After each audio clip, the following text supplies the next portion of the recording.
On poursuit notre discussion innovée. Voilà ce qu'Emmanuel Macron, il l'a dit au patron, attend des entreprises. Les géants du web, eux, ont trouvé la solution. Ils rachètent des startups à coût de milliards de dollars. Une façon d'adosser à un grand groupe des structures, on va dire, souples, agiles, réactives, qui engrangent des succès, plutôt que de mettre en place des services de recherche lourds et plutôt coûteux. C'est le choix qu'a fait aussi la société Air Liquide. Reportage Stéphanie Gillon, Arnaud Fora et Sophie Vernet.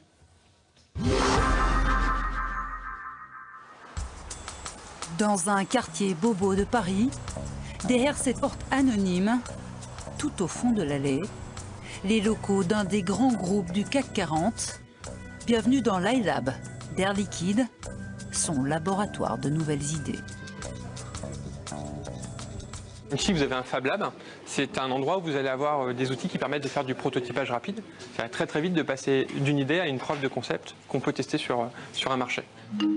Ici, pas de bureau attribué, un espace convivial où se mêlent jeunes ingénieurs, mais aussi designers ou encore anthropologues. Bref, tous les codes de la start-up réunis, bien loin du traditionnel centre de recherche et développement. Les centres de R&D et une structure d'innovation comme l'iLab sont extrêmement complémentaires. On a des centres de R&D qui, par mandat, sont plus positionnés sur défendre la compétitivité des offres et des produits Air Liquide par des améliorations. l'iLab, bien sûr, va aller chercher les nouveaux territoires. Donc on va plus être sur de la rupture, on va être un peu plus loin de nos bases. En revanche, l'un a besoin de l'autre pour réussir. Parmi les nouveaux territoires à explorer, il y a les startups. Cette équipe travaille sur l'identification de startups dans l'écosystème international. Une fois qu'on identifie une startup qui nous intéresse, on définit un mode de collaboration. On peut travailler de différentes façons, on peut prendre une participation, on peut développer une collaboration commerciale, développer une collaboration technique, plusieurs façons de travailler avec une startup. Sur le campus de l'école Polytechnique, hébergé dans ces deux Algeco, la start-up de Mathieu et Joseph. Ensemble, ces deux ingénieurs ont inventé un purificateur d'air de nouvelle génération. Nous avons ici la cartouche filtre Air Serenity avec un seul et unique système pour traiter l'ensemble des pollutions que l'on rencontre chez soi. Fin 2013, les deux entrepreneurs ont été approchés par Air Liquide.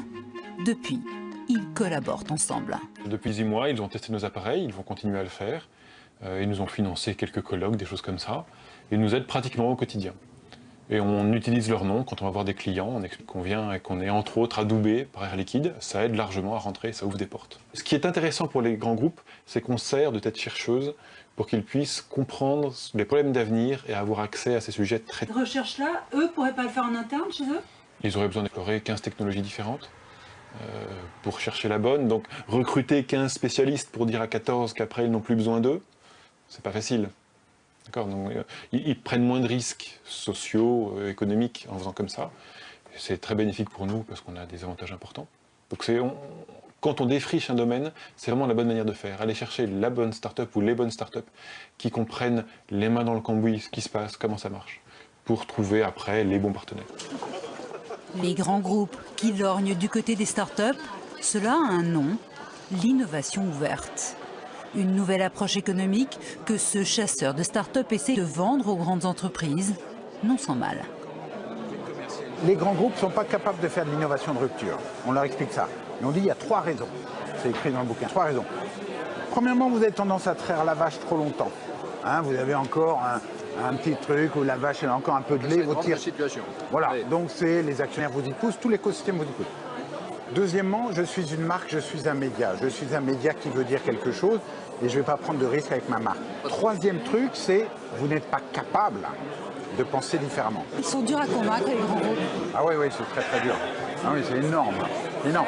Parce qu'on vient leur dire que leur domaine d'excellence des 30 dernières années, qui était l'excellence opérationnelle, d'accord, donc ce qu'on appelle en français tous les jours l'amélioration continue, ne va pas leur permettre de passer le cap.